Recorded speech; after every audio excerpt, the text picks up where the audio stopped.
안녕하세요. 오늘 금천장애인 가족지원센터 긴급돌보미 보수교육을 함께 하게 돼서 이렇게라도 뵙게 돼서 반갑습니다. 저희 금천장애인 가족지원센터에 긴급돌보미로 활동해 주셔서 정말 감사드립니다.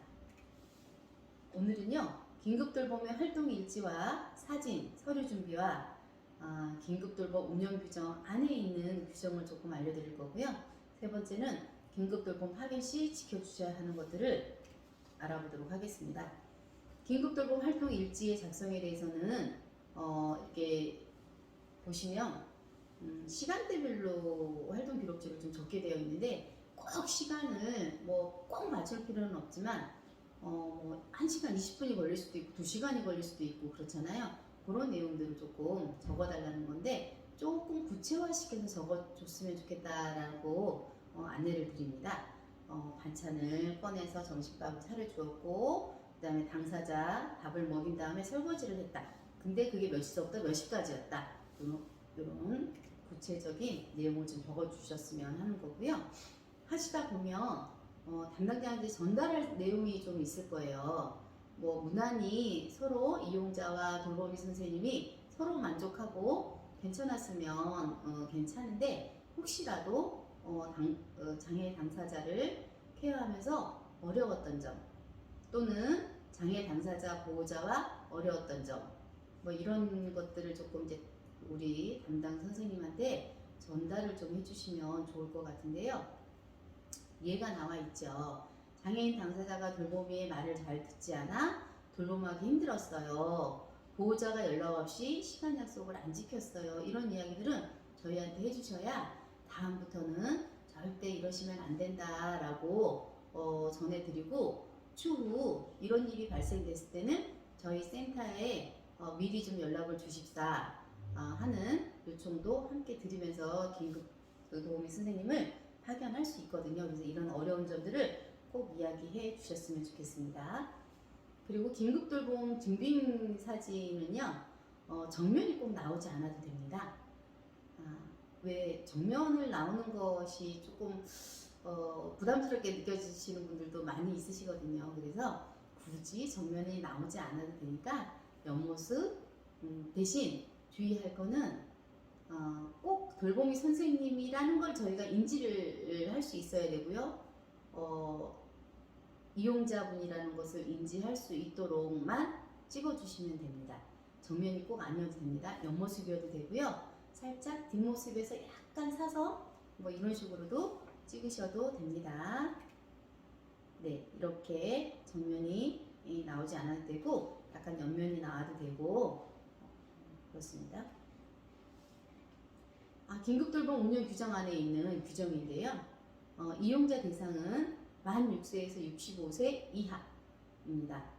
65세 이상은 노인장기 요양으로 들어가서 저희가 긴급돌봄을 파견해 드릴 수 없다는 점 선생님들도 알고 계시면 좋을 것 같고요. 그 다음에 우리가 긴급돌보미를 나갔을 때 신변처리나 식사 등의 일상생활에 도움이 필요한 장애인분들 계세요. 근데 그것까지도 저희가 저희 할 일이라고 역할이라고 생각하시면 됩니다.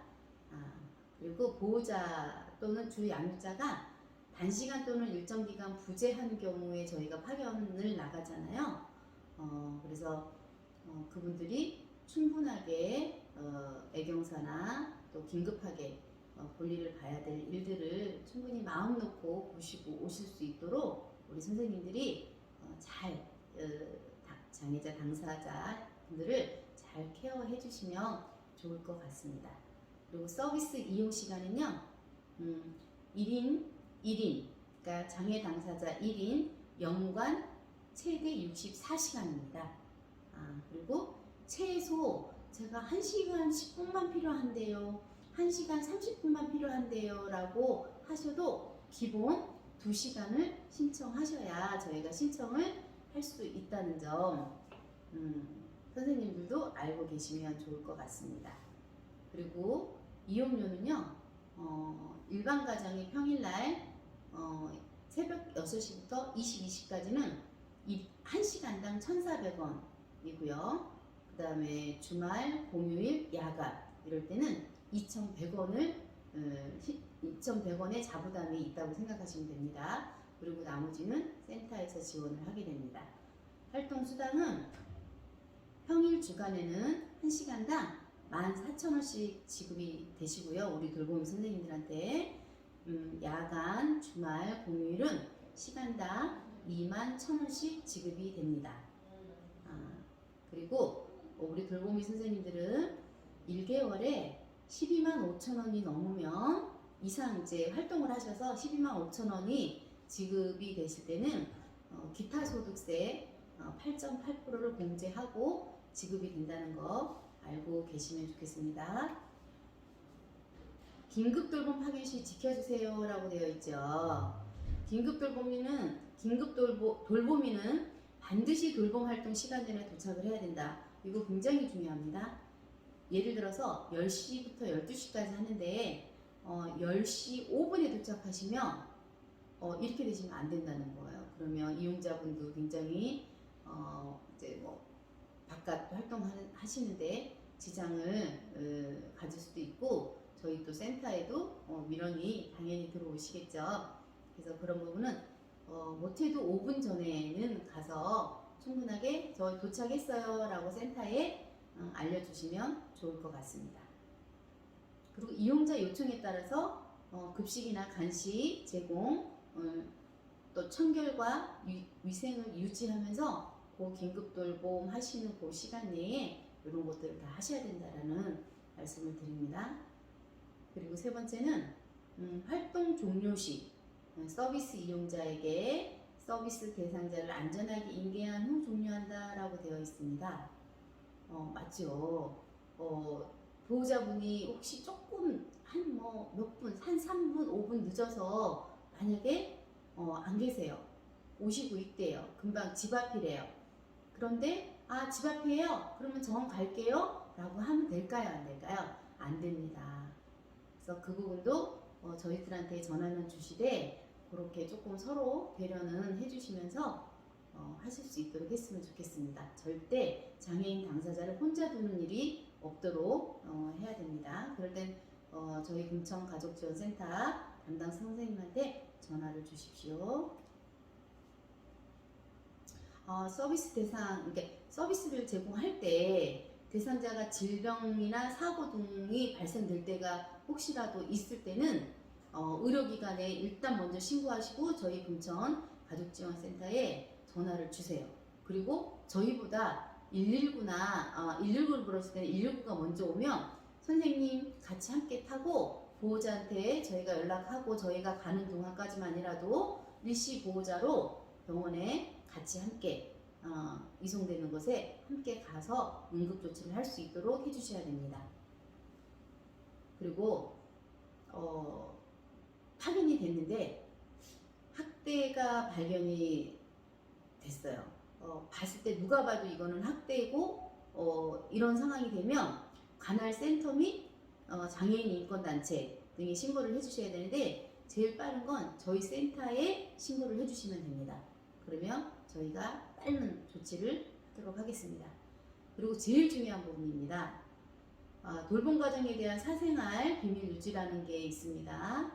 저희가 긴급돌봄 선생님이 파견이 됐는데 그 집에 갔더니 예를 들어서 환경적으로 너무 지저분해요. 아니면 뭐 이래요. 아니면 뭐 옷이 함부로 늘어져 있어요. 뭐 이런 등등. 그 다음에 전화 통화를 하고 이럴 때에 그 내용을 들었어요. 그러면 그런 것들에 대해서는 절대 그 집에서 밖으로 딱 나오실 때 절대 그 부분을 잊어버리셔야 됩니다. 뭐 추후 그분이 다시 긴급돌봄을 신청했을 때에 어떠한 여타 다른 것 때문에 매칭이 안 됐으면 좋겠어요 라고 이야기를 해주시거나 그러시면 되는데 그런 것들을 바깥에 나가서 어디 집에 갔는데 이런 경우도 있었어 라고 그런 이야기를 해주시면 안 된다는 겁니다. 그러면 나중에 우리 긴급돌봄이 필요해서 신청하시는 분과 또 우리 금천가족지원센터와 돌봄이 선생님들끼리에 대한 신뢰도가 깨지기 때문에 그 부분은 충분히 인지하셔서 절대 비밀 유지를 지켜주시기 바랍니다. 이렇게 우리 긴급돌보미 보수교육에 이렇게 마무리를 제가 이제 하는데, 이제 제가 드리는 유의사항 말고 저희가 오늘 인권 강의도 있죠. 그 인권 강의 굉장히 중요한 거니까 잘 들어주시기 바랍니다. 혹시라도 화면을 틀지 못하고 일을 하시면서 혹시 들으셔야 되는 분이 있다면 꼭 이어폰을 꽂고 이야기라도 좀 들어주시면 좋을 것 같아요. 왜냐면 굉장히 인권 침해, 인권 존중 이런 사항들이 굉장히 중요한 사항이기 때문에 이번에 우리 아주 유능한 인권 강사님을 모시고 촬영을 했습니다. 그래서 그 부분은 잘 들어주시고 추후 저희가 어떻게 잘 들으셨나요? 했을 때 어떤 내용 참 좋았어요. 이렇게 이야기가 될 수 있도록 들어주시면 좋을 것 같아요. 저희도 좋고 선생님들도 더 많은 이 장애에 대한 이해와 지식이 조금 더 쌓여지는 그런 그 강의가 될 것 같습니다. 꼭 들어주시고 오늘 보수교육에 함께 참여해 주셔서 감사합니다. 선생님들 늘 건강하시고요. 코로나 잘 이겨내시고요. 늘 행복하십시오. 감사합니다.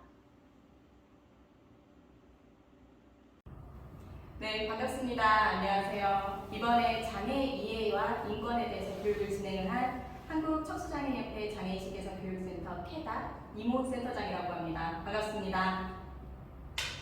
네, 우리 지금 현재 발달장애인 긴급돌보미 선생님들께서 왜 우리가 장애에 대해서 이해를 하고 그 다음에 이들의 인권에 대해서 같이 고민을 해야 되는지 오늘 1시간 동안 전달해 드리도록 하겠습니다. 실제로 지금 많은 일상생활 안에서 다양한 장애인들이 다양한 불편한 시선을 많이 가진다고 하는데요. 자, 실제로 만약에 내가 장애를 만나게 된다면, 장애인들과 소통을 하게 된다면 어떠한 이해와 그리고 내가 가져야 되는 시선에 대해서 함께 이야기를 해보도록 하겠습니다. 자, 만약에 내가 일상생활 길거리에서 장애인을 만났다라고 한다면 내가 가지게 되는 생각, 내가 가지게 되는 장애에 대한 이미지는 과연 어떨까요? 한번 우리 다들 한번 생각해 볼까요? 내가 길을 이동하던 중에 장애인을 만났어요. 그렇다면 나의 머릿속에 드는 생각은 과연 어떤 게 있을까요? 대개 모든 비장애인 분들은요, 장애인을 처음 만나게 되면 불쌍하다. 그리고 어떻게 해야 되지? 어떻게 대할지를 모르겠다. 또는 도와드려야 되나? 내가 돕고 싶다. 그리고 또는 조금 무섭다. 그리고 굉장히 관심 없이 지나치거나 저건 내 문제가 아닐 거야 라는 다음과 같은 부정적인 생각들을 많이 한다고 합니다. 그래서 우리는요, 장애인을 자주 접하지 못했기 때문에 비장애인 분들은 조금은 장애에 대해서 긍정적인 반응을 가지지 않는 것 같습니다.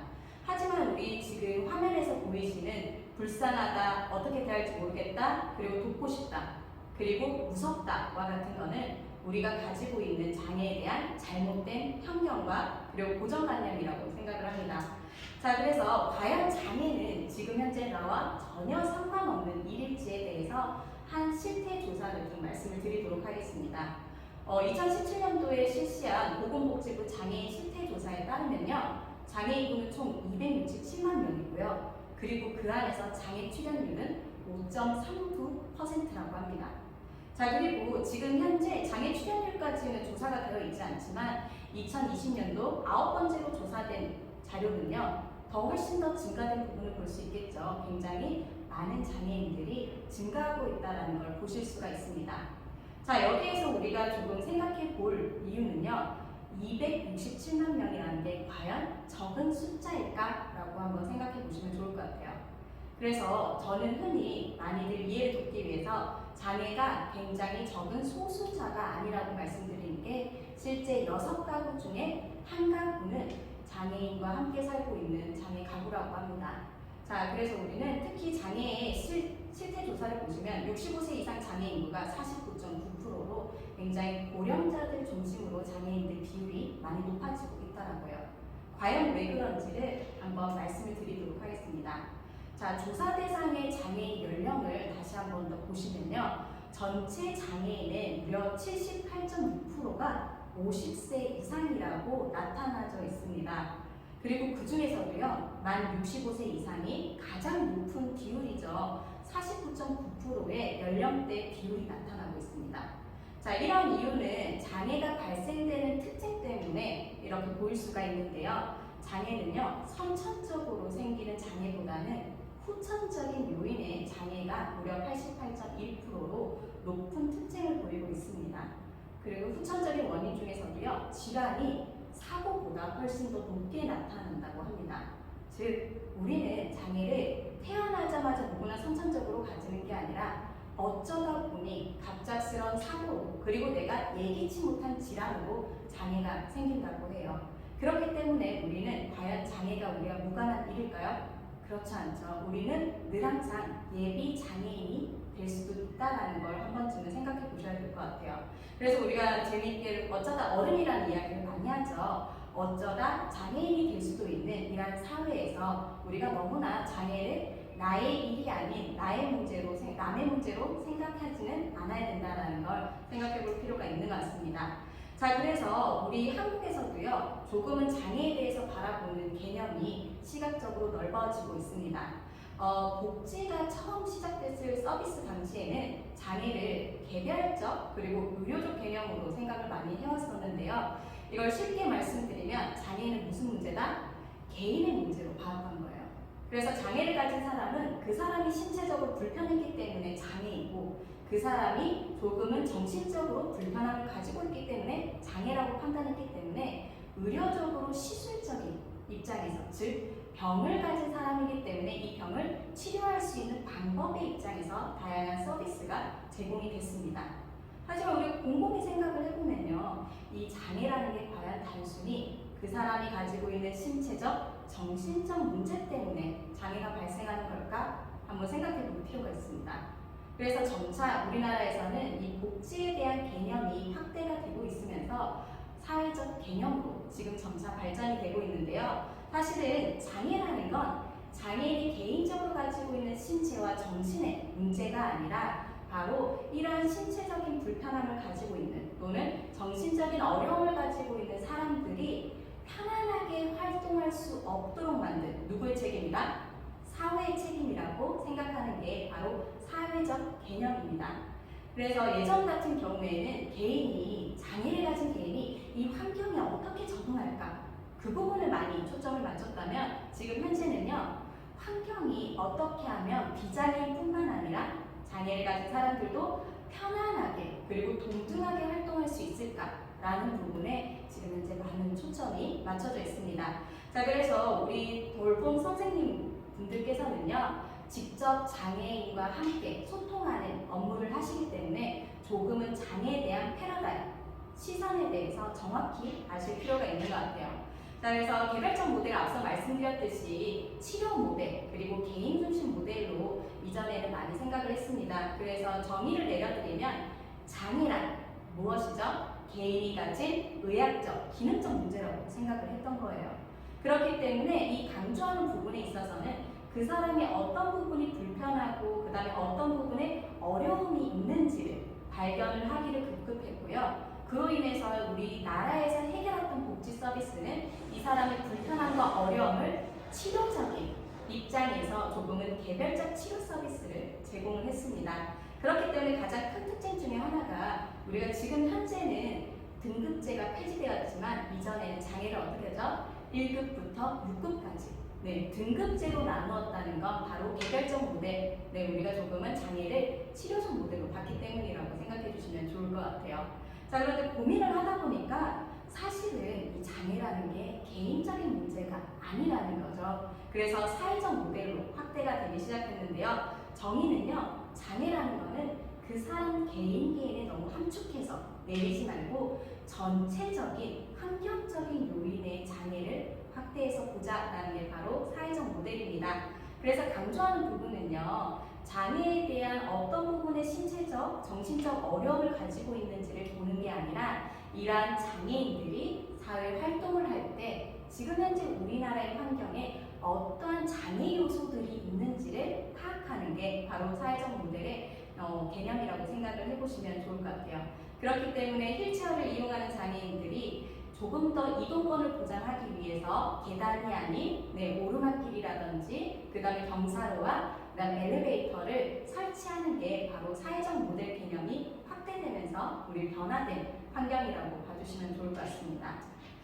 그래서 우리 선생님들께서는요, 만약에 내가 긴급 돌봄 서비스로 다양한 장애인들을, 내 발달 장애인들을 만난다면 조금은 한번 내가 가지고 있는 시각을 확대해 볼 필요가 있는 것 같아요.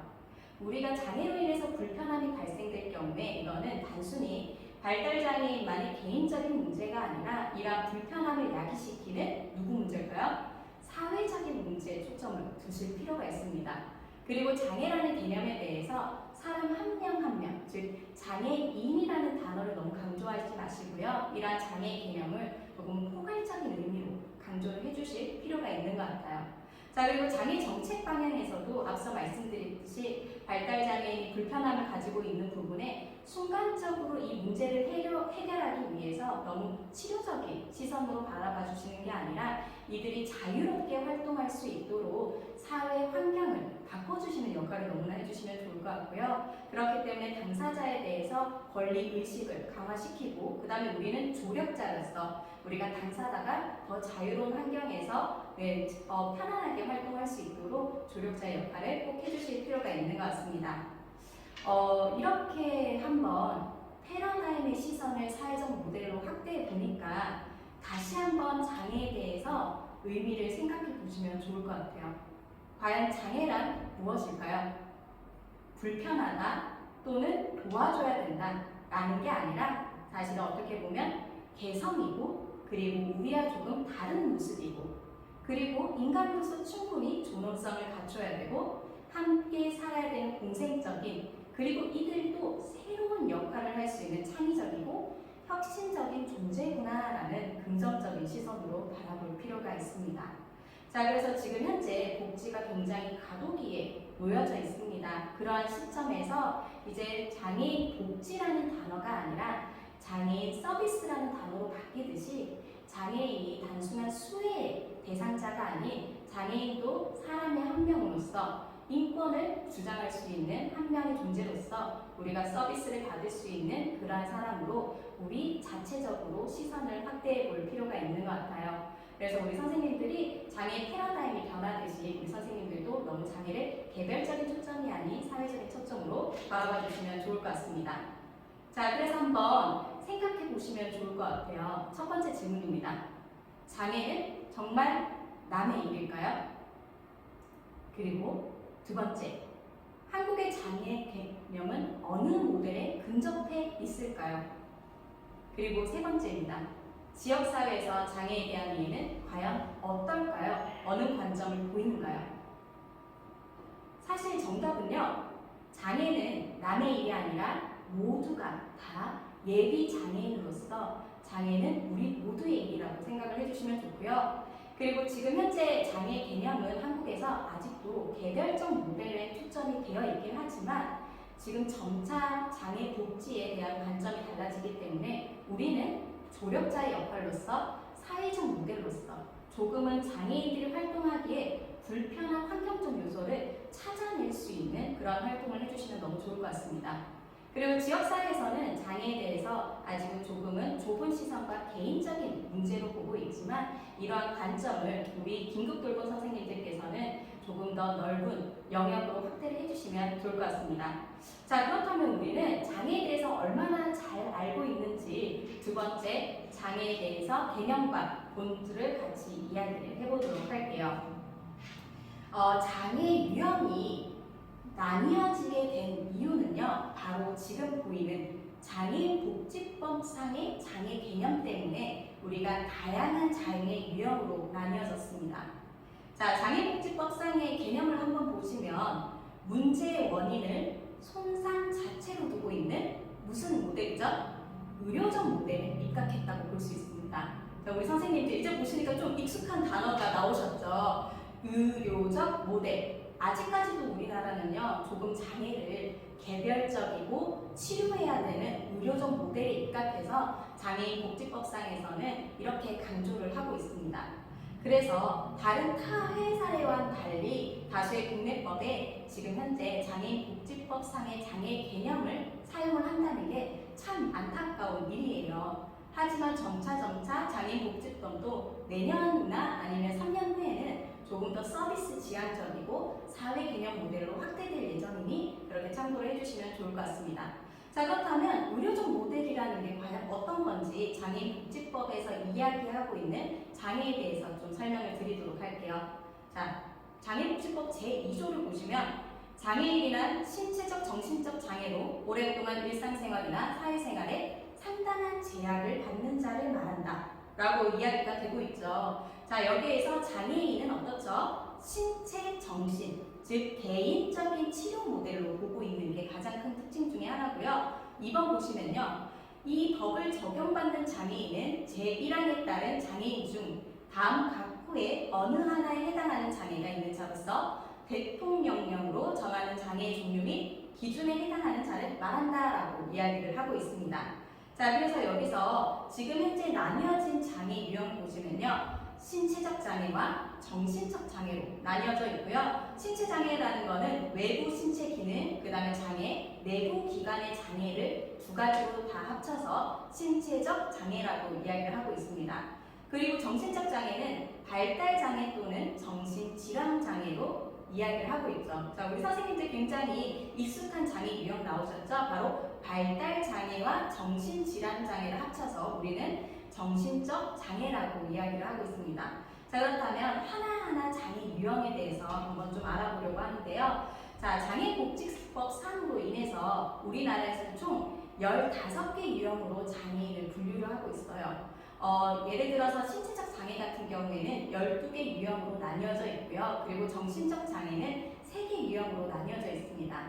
자, 여기에서 주의 깊게 보셔야 되는 게 발달 장애는 과연 무엇이에요? 또는 혹여나 발달 장애는 인지가 느린 사람들을 발달 장애라고 하지 않나요? 라고 통상적으로 정신적 장애를 합쳐서 발달 장애로 이해하시는 분들이 많은데요. 장애복지법상에서 이야기하는 발달 장애는 정신적 장애 크게 3가지가 있죠. 지적, 자폐성, 정신장애 중에서 무엇을 묶은 거죠? 지적 장애와 자폐성 장애 이 2개 유형의 장애를 묶어서 발달 장애라고 이야기를 하고 있고요. 그 외적으로 정신 장애가 따로 합쳐져서 전체적으로 정신적 장애라고 이야기를 하고 있습니다. 자, 그래서 우리 긴급돌봄 서비스 선생님들께서는 정신적 장애에 대해서는 정확히 3가지 장애 유형이 어떻게 나뉘어져 있는지 아실 필요가 있고요. 그리고 내가 돌보미를 하는 발달 장애인들이 크게 2가지 유형으로 나눈다는 걸 확인을 해보시면 좋을 것 같습니다. 자, 그리고 그 외적으로 신체 장애 같은 경우에는 지체, 뇌병변, 시각, 청각, 언어, 안면까지는 외부적으로 보이는 신체 장애고요. 그 다음에 간, 신장, 심장, 호흡기 장로 및 요루, 뇌전증은 내부적으로 보이고 있는 바로 신체적 장애라고 볼 수 있습니다. 다들 어떠세요? 생각보다 우리나라에 장애 유형이 많다라고 생각하시는 분들이 있을 거예요. 자, 그런데 이것도 굉장히 한정적인 장애 유형입니다. 사실 해외 같은 경우에는요.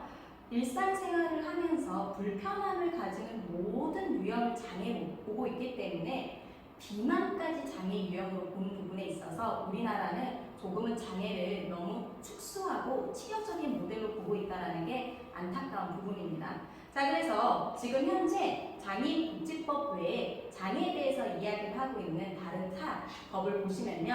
우리 선생님들 꼭 아셔야 되는 장애차별금지법이 있습니다. 이 차별금지법은요, 가장 큰 특징 중에 하나가 장애인이 아닌 어떤 부분을 보죠? 장애 개념을 정의했다는 게 굉장히 큰 특징 중에 하나입니다. 그래서 개별적 모델에서 사회적 모델로 넘어가는 이 패러다임에서 조금은 장애를 넓게 본 법이라고 할 수 있겠죠. 자, 장애차별금지법에서는 이렇게 이야기를 하네요.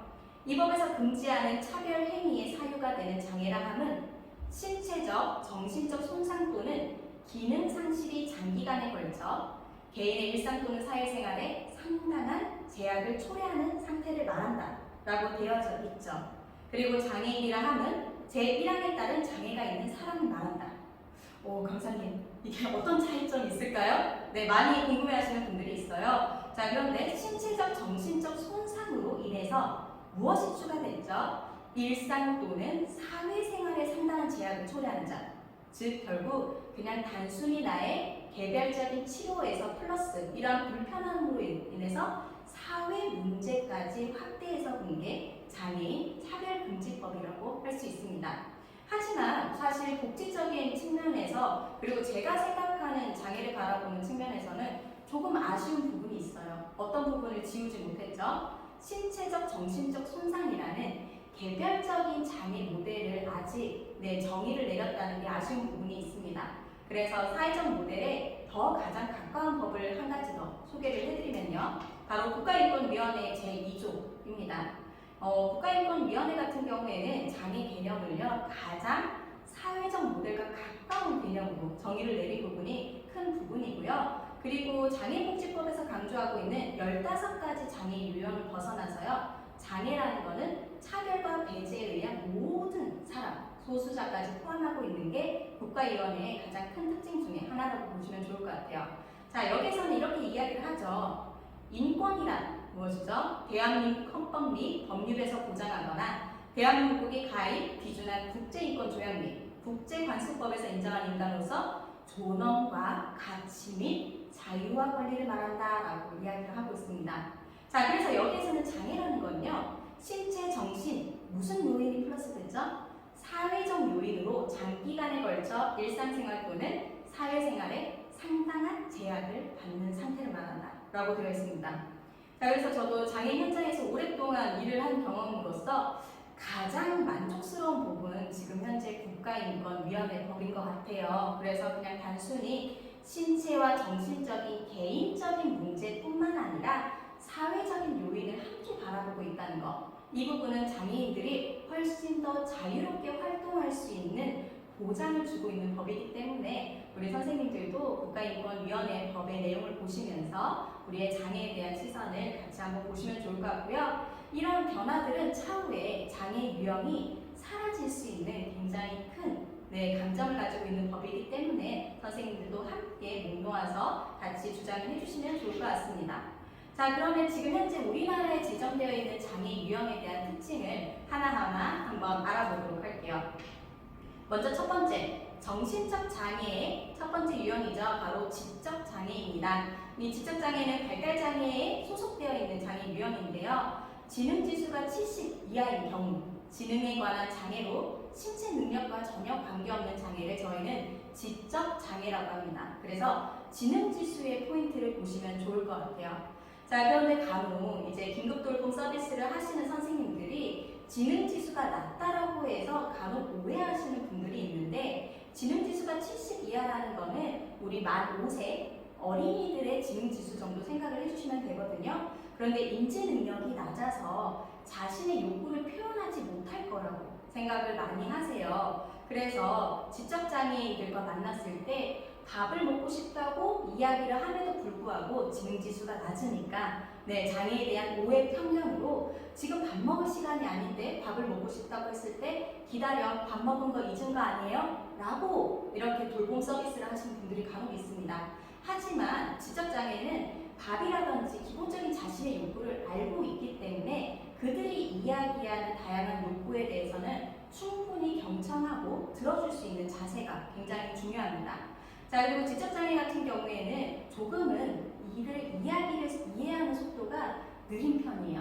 그렇기 때문에 너무 빠르거나 아니면 어려운 단어들을 사용하시는 걸 조금은 감소해 주시고 쉽고 그리고 천천히 그리고 반복적으로 이야기를 해주시는 게 좋습니다. 자, 그리고 특히나 무언가 같이 돌봄을 하다가 무언가 업무라든지 활동에 대해서 조금은 부탁을 할 때는요, 그 친구가 충분히 이해할 수 있도록 먼저 시범을 해 보이고 난 뒤에 함께 따라주기를 요청을 한다면 우리 지적장애인들과 함께 활동하시는데 큰 어려움은 없으실 거라고 생각을 해요. 자, 그리고 두 번째는요, 자폐성 장애입니다. 이것도 발달장애에 소속되어 있는 유형 중에 하나인데요. 지적장애와 조금 다르죠. 의사소통의 제한과 그 다음에 반복적인 행동이 많이 보여요. 그리고 당사자 개인마다 좀 다르지만 자신만의 조금 개인 특성 있는 행동을 하는 게 바로 자폐성 장애라고 생각을 해주시면 됩니다. 자, 그래서 자폐성 장애 같은 경우에는요, 의사와 상관이 없이 본인도 모르게 반복적인 행동을 많이 하고 있어요.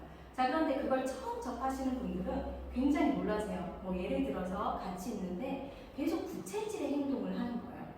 그런데 덥지도 않은 겨울인데 계속 부채질 행동을 했을 때 저 아이는 왜 저럴까? 굉장히 당황한 시선으로 많이 바라봐 주시는데 그거는 그냥 단순히 본인의 의지와 상관없는 반복 행동 중에 하나입니다. 그렇기 때문에 그러한 부분을 하지 말라고 제재시키거나 아니면 너무는 예민한 시선으로 바라보시는 건 발달장애, 자폐성 장애와 함께하기에 부적절한 행동이기 때문에 있는 그대로 바라봐 주시면 좋고요. 그리고 의사소통 같은 경우에 조금 어려움을 겪을 수가 있습니다. 그래서 소통 부분에서 조금 늦게 인지하는 부분이 있어서 너무 긴 문장이라든지 아니면 어려운 단어를 사용하지 마시고 짧고 간단 명료한 문장을 사용해 주시면 충분히 숙지가 가능하기 때문에 우리 선생님들이 자폐성 장애에 맞는 소통과 교류를 해주시면 너무 좋을 것 같아요. 그리고 일부 자폐성 장애입니다. 여기에서 중요한 거는 일부예요. 모든 자폐성 장애가 그렇다는 건 아닙니다. 일부 자폐성 장애 같은 경우에는 갑자기 기분이 안 좋거나 감정 변화가 있을 때 돌발 행동을 하는 경우가 있어요. 그래서 기분이 좋을 때도 그렇고 좋지 않을 때도 그렇지만 소리를 크게 지른다든지 아니면 주변에 물건을 던진다거나 그런 경우가 있기 때문에 혹여나 돌봄 서비스를 하실 때 주변에 위험한 물건은 없도록 잘 치워주시면 좋을 것 같아요. 자, 그래서 자폐성 장애는 다음과 같은 유의사항을 잘 기억을 해주시고 함께 얼어주시면 좋을 것 같고요. 마지막 세 번째 정신장애 같은 경우에는요, 지능지수가 낮은 장애가 아니라 정신분열병, 그리고 분열성 정동장애, 그리고 양극성 정동장애와 같은 우울장애들을 나타나는 분들을 정신장애라고 이야기를 합니다. 자, 그래서 평소에는 굉장히 전혀 어떠한 장애적인 모습을 보이지 않아요.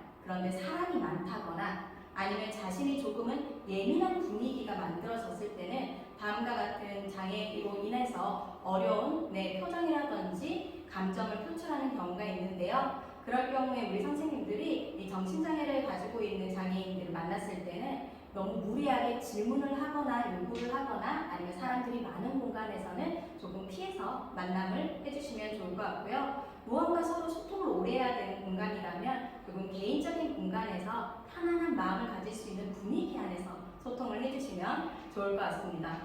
그래서 저도 예로 장애인식 개선 강사 양성을 하다 보면 정말 다양한 장애인 분들을 만나세요. 그런데 그 중에서 정신장애인 분이 장애인식 개선 강사로 한번 저는 지원해보고 싶습니다 라고 해서 5일 동안의 교육과정을 진행한 적이 있습니다. 자, 그런데 3일 동안 교육을 진행하다가 저한테 개인적으로 계속 이 교육을 참여하는 게 어려울 것 같습니다 라고 말씀을 주셨어요. 그래서 그 이유가 무엇이냐고 물었더니 저는 사실 5명 이상의 사람들이 모여있는 공간에서 무언가 활동하는 부분이 굉장히 힘들다고 이야기를 하셨고 특히나 교육 같은 경우에도 저한테 질문을 해서 제가 많은 사람들 앞에서 발표하는 게 어렵습니다 라고 얘기를 해주시더라고요. 그래서 그러한 부분만 우리가 조금 환경적인 부분만 불편함을 없애준다면 우리 정신장애인들도 충분히 소통하고 이야기를 나눌 수 있는 장애 유형이라고 생각을 해주시면 좋을 것 같아요.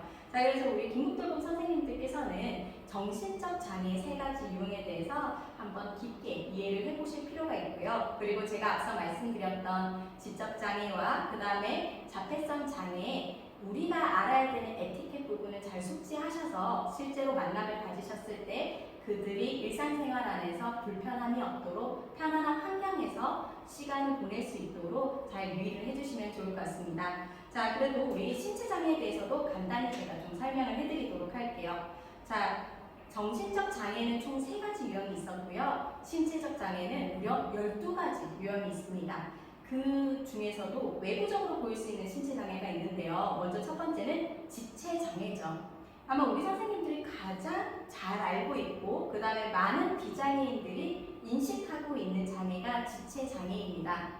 척수 손상을 내서 하반신이 마비가 됐거나 또는 외부 기관에 절단이 되었거나 또는 관절에 장애가 있어서 키가 더 이상 자라지 않거나 그 기타적으로 외부적인 신체 이상이 있는 경우에 우리는 지체장애라고 이야기를 합니다.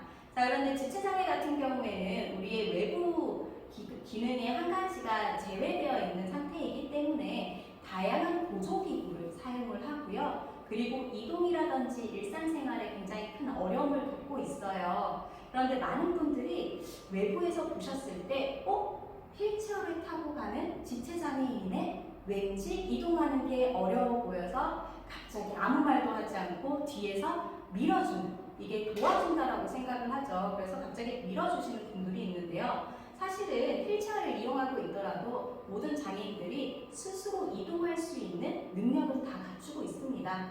그렇기 때문에 물어보지 않고 밀어주시는 것보다 가장 중요한 에티켓 중에 하나가 주변의 지체장애인이 도와주세요라고 요청을 하면 그때 어떤 부분을 도와줘야 되는지 문의하시고 그 다음에 밀어주시는 게 좋습니다. 그래서 먼저 도와드릴까요? 라는 얘기도 어떻게 보면 지체장애한테 조금은 불편한 시선일 수 있으니까요. 우리 장애인들이 먼저 도와달라고 요청할 때까지 기다려줄 수 있는 에티켓을 가져주시면 좋을 것 같아요. 자, 그리고 뇌병변 장애 같은 경우에 많은 분들이 정신적 장애 아니야? 라고 생각을 하시는데요. 이 뇌병변 장애도 신체적 장애 중에 하나입니다. 그래서 뇌성마비 또는 뇌손상, 뇌졸중으로 인해서 몸의 한 곳이 마비 증세로 기능을 사용할 수 없는 걸 바로 뇌병변 장애라고 하고요. 그래서 이 뇌병변 장애로 인해서 언어 장애가 오거나 아니면 시각 장애가 동반하기도 하는 복합 장애를 가장 많이 가지고 있는 게 뇌병변 장애라고 생각을 해주시면 좋을 것 같습니다. 자, 그런데 이 뇌병변 장애는 정신적인 기능이 떨어지는 건 아니에요. 그런데 간혹 이야기를 나누거나 소통을 할 때 언어 장애가 동반되기 때문에 소통에 느림이 있을 수는 있는데 많은 분들이 조금은 소통 부분에서 인지 능력이 낮진 않을까라고 오해하시는 분들이 있습니다. 그래서 이분들과 소통하실 때는요. 조금 더 기다리고 조금은 더 경청할 수 있는 자세로 함께 맞아주시면 좋을 것 같아요. 자, 그리고 우리 시각장애에 대해서 많이 아시죠? 시각장애는 시각과 그 다음에 시야결손 장애를 우리 크게 시각장애라고 이야기를 하고 있는데요. 그런데 생각보다 시각장애가 전혀 앞이 보이지 않는 사람들보다는 조금은 흐릿하게 보이거나 조금은 백반증이라고 해서 조금은 어지럽게 보이는 분들이 훨씬 더 많아요. 그래서 간혹 시각장애 만났을 때 이렇게 눈 앞에서 손을 흔들어 보는 그런 불편한 행동을 하시는 분들이 많습니다. 근데 그것보다는 시각장애인을 만났을 때는 이동하는 부분에서 불편함이 없도록 옆으로 자리를 비켜주신다는 그런 에티켓으로 맞아주시면 좋을 것 같아요. 자, 그리고 우리가 또 청각장애 같은 경우에는 청력장애, 그 다음에 평형기능장애로 청력 부분에서 완전히 손실하진 않았지만 조금은 들리는 게 어려움이 있고 또는 들리는 단어에 대해서 정확히 이해를 못하는 의사소통의 어려움을 가진 사람을 우리는 청각장애라고 합니다. 자, 그런데 청각장애 만났다고 해서 무조건 수어라는 에티켓을 하진 않고요. 우리가 요즘 같은 경우에 청각장애와 만났을 때는 먼저 소리로 소통을 해보고 소리 소통하고 난 뒤에 청각장애가 잘 들리지 않는다고 얘기했을 때는 문자라든지 아니면 청각장애가 요청하는 의사소통으로 한번 해보시는 게 굉장히 좋습니다. 자, 그래서 저도 일을 하면서 정말 가장 직업 쪽에서 가장 많이 만날 수 있는 게 바로 청각장애인인 것 같아요. 그래서 청각장애인과 함께 일을 할 때는요, 정말 비장애인과 동일하게 업무를 진행을 합니다.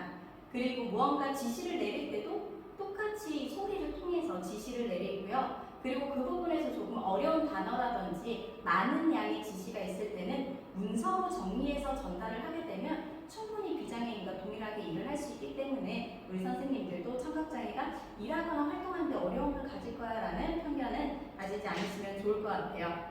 자, 그리고 언어장애는요, 청각과 그 다음에 우리 모든 언어적으로 소통하는 부분에 있어서 어려움을 가지는 사람을 언어장애라고 합니다. 그렇기 때문에 정신장애도 언어장애가 될 수 있고요. 그 다음에 자폐증, 청각장애, 구강안면기형, 그 다음에 뇌성마비 등의 의사소통을 보이는 어려움을 가진 모든 장애를 우리는 언어장애라고 생각을 하시면 되고요. 언어장애 만났을 때는 이야기의 속도를 어떻죠? 비장애인보다는 조금은 느리게 천천히 소통할 수 있도록 노력을 해주시면 좋을 것 같아요. 자, 그래서 여기까지 제가 말씀드린 게 외부 신체 장애입니다. 여기까지는 어느 정도 잘 알 것 같아 라고 생각을 해주실 수 있는데요. 자, 여기에서 우리 선생님들이 한 가지 잘 모르시는 게 바로 안면장애예요. 쉽게 말씀드리면 얼굴에 화상 입었다 또는 신체에 화상 입음으로써 주변의 시선이라든지 활동에 불편함을 가지는 사람을 우리는 안면장애라고 합니다. 자, 그런데 많은 분들이 그냥 저 사람은 조금은 흉측하게 생겼네? 라고만 판단을 하지 장애라고 생각을 하지 않아요. 그렇기 때문에 장애로서 당연히 갖춰야 되는 권리를 보장받지 못하는 가장 안타까운 장애 중에 하나입니다. 그래서 우리 선생님들이 특히나 장애인 중에서도 소수장애죠.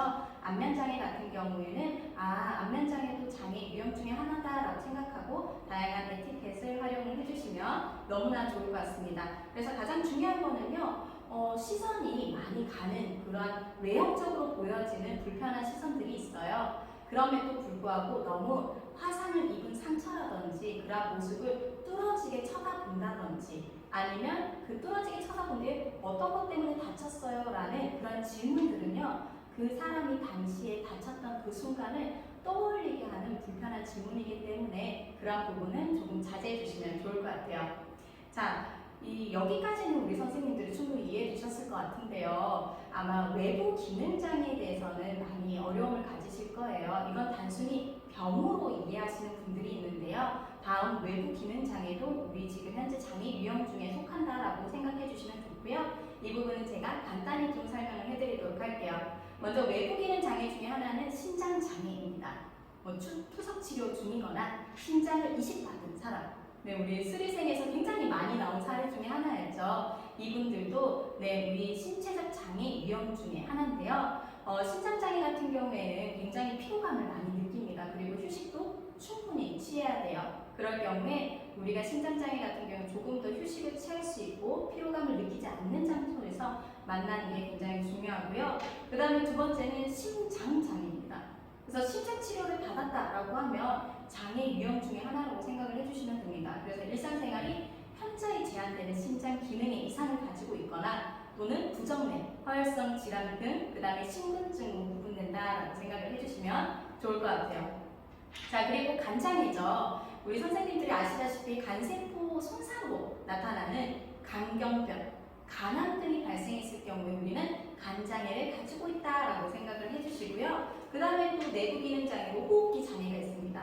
그래서 일상생활에서 호흡이 일반적으로 잘 되지 않는, 그래서 늘 호흡에 어려움을 겪고 있는 사람들을 저희는 호흡기 장애라고 얘기를 하고 있고요. 그 다음에 2007년도에 새로 장애로 개정된 장루-요루 장애입니다. 그래서 지금 일상생활 안에서 장루나 요루의 이상이 있어서 인공 항문이 필요한 사람들을 저희는 장루-요루 장애라고 하고요. 이건 한 가지 예를 들어드리면 하반신 마비로 인해서 휠체어를 타는 지체 장애인들이 장루-요루 장애도 복합적으로 가지고 있다라고 생각을 해주시면 돼요. 그래서 신체 장애인들이 복합 장애를 가지고 있는 장애 중에 하나다라고 생각해 주시면 됩니다.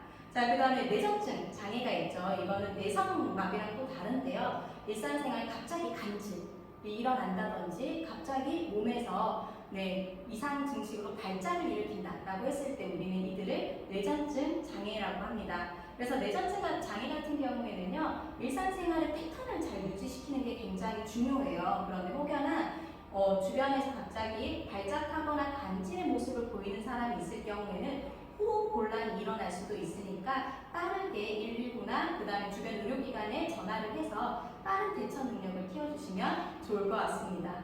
그 다음에 우리 뇌전증 장애가 있는데요. 이것도 앞서와 같이 중증 간질 장애로 생각을 해주시면 되고요. 갑자기 대화 중에 발작이 일어난다든지 주기성이 있는 경우에는 우리가 깝깝하게 할 수 있는 그러한 의료 부분들을 잘 풀어주고 그 다음에 기도 유지를 해주는 게 좋을 것 같아요.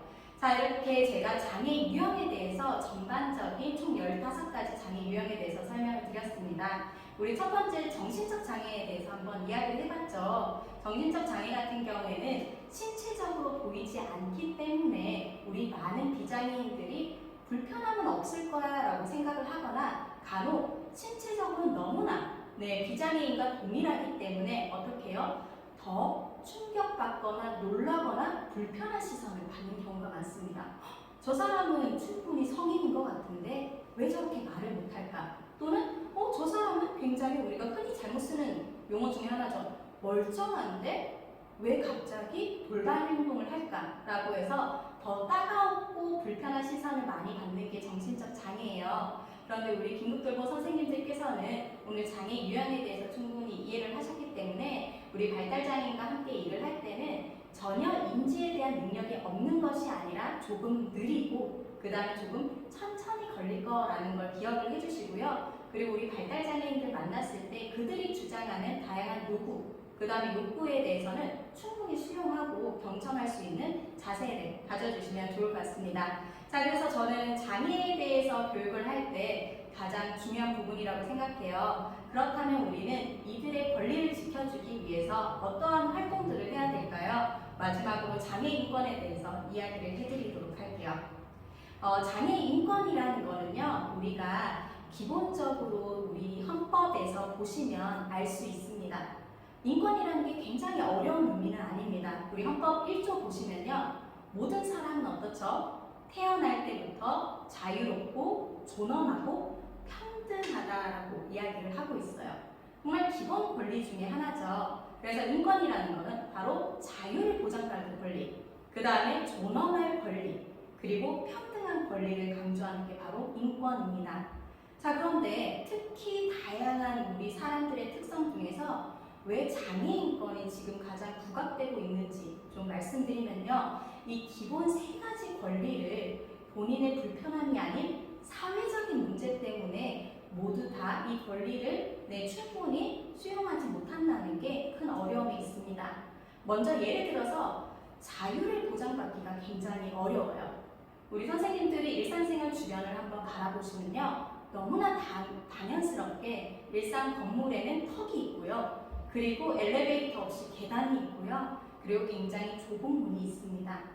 이러한 회사나 편의시설로 인해서 휠체어를 이용하는 또는 신체적인 어려움을 가진 장애인들은요, 자유를 보장받기가 어렵죠. 그래서 친구랑 놀러 가고 싶어요. 또는 갑자기 부모님 집에 가야 될 일이 있었을 때 장애인 콜택시를 기다리는데 배차가 안 된다거나 아니면 내가 지하철을 좀 타야 되는데 지하철 타는 그곳까지 다양한 턱으로 인해서 이동을 못하는 이러한 부분이 자유를 보장하지 않는 부분이기 때문에 우리 장애인들이 자유권을 보장받기가 지금 현실적으로 너무 어렵습니다. 자, 그리고 두 번째, 존엄성을 손상받을 권리입니다. 특히나 우리 발달장애인들이 굉장히 많이 침해되는 권리 중에 하나인데요. 일상생활 안에서 편견으로 인해서, 그 다음에 그 편견으로 인해서 폭력, 학대가 발생되는 경우에 우리 장애인들은 존엄성을 권리를 받지 못하죠. 그래서 예를 들어 우리 발달장애인이 일을 하려고 취업 면접을 갔는데 인지적인 능력이 낮다라는 이유로 이 업무는 못할 거야 라고 많은 기업에서는 단정을 지어버려요. 그리고 예를 들어 함께 돌봄 서비스를 하는 분들 중에 한 분이 발달장애인은 왠지 접시라든지 아니면 무언가 물건을 옮기는데도 위험할 거야, 못할 거야 라는 우리의 편견으로 인해서 이거 다 제가 할게요, 자리에 앉아서 가만히 계세요 라고 하시는 분들이 곳곳 있습니다. 하지만 우리 발달장애 분들도 충분히 일상생활을 할 수 있는 그런 능력이 있기 때문에 그런 편견으로 인해서 존엄성을 손상받고 있다는 게 굉장히 안타까운 부분 중에 하나죠. 그리고 세 번째는 불평등의 경험입니다. 우리가 태어날 때부터 0세부터 그리고 20세까지 교육 과정이 충분히 다 준비되어 있음에도 불구하고 우리 장애인들은 이러한 기본 교육 과정 또는 그로 인해서 발생되는 고용에 대해서 굉장히 불편함을 가지고 있는 불평등의 경험도 우리는 어떻게 보면 우리 장애인 인권이 굉장히 많이 침해되고 있다라고 생각해 주시면 좋을 것 같아요. 자, 그래서 비장애인 입장에서는 당연히 권리를 받아야 되는 이 장애 권리에 대해서 우리가 한번 생각을 해보시면 좋을 것 같습니다. 그래서 앞서 말씀드렸듯이 장애인 차별금지법의 법률로 딱 보시면 장애인이 완전한 사회 참여와 평등한 실현을 하기 위해서 우리 장애인 인권은 보장되어야 된다라고 생각해 주시면 좋을 것 같아요. 자, 그래서 제가 장애에 대한 이런 권리에 불편한 시선을 가진 한 영상을 준비를 한번 해봤는데요. 우리 선생님들 이 영상 보시고 우리가 일상생활 안에서 장애인들에게 어떤 불편함을 제공했는지 생각해 보시면 좋을 것 같습니다. 영상 보도록 할게요. 30살 정훈남 씨. 지난해부터 인천의 한 주민센터에서 1년 계약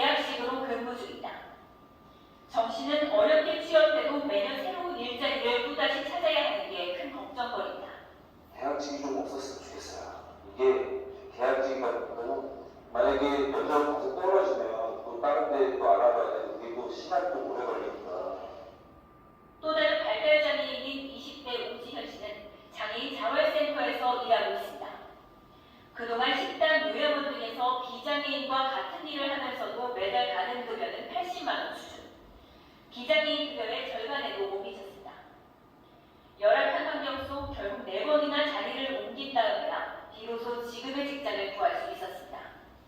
장애라는 이유로 그 회식 자리도 맡겨주고 저희 같은 경우는 아예 배제하시고 적금을 아무리 들어도 저희 같은 경우는 돈이 많이 남지 않으니까 고생 끝에 취업해도 일터에서 숱한 차별을 겪었다고 말하는 장애인 근로자들. 평균 임금은 180여만 원으로 같은 기간 250여만 원을 받는 전체 임금 근로자보다 70만 원가량이 낮습니다. 장애로 근로 능력이 낮다고 판단될 경우 최저임금법 적용에서 제외되기 때문입니다. 최선의 복지는 취업이라고 생각을 합니다. 발달장애인 취업처가 워낙 많지도 않지만 일을 할 수 있다는 자부심을 갖고 사회에 참여해서 사실 수 있도록 전국 발달장애인은 모두 23만여 명.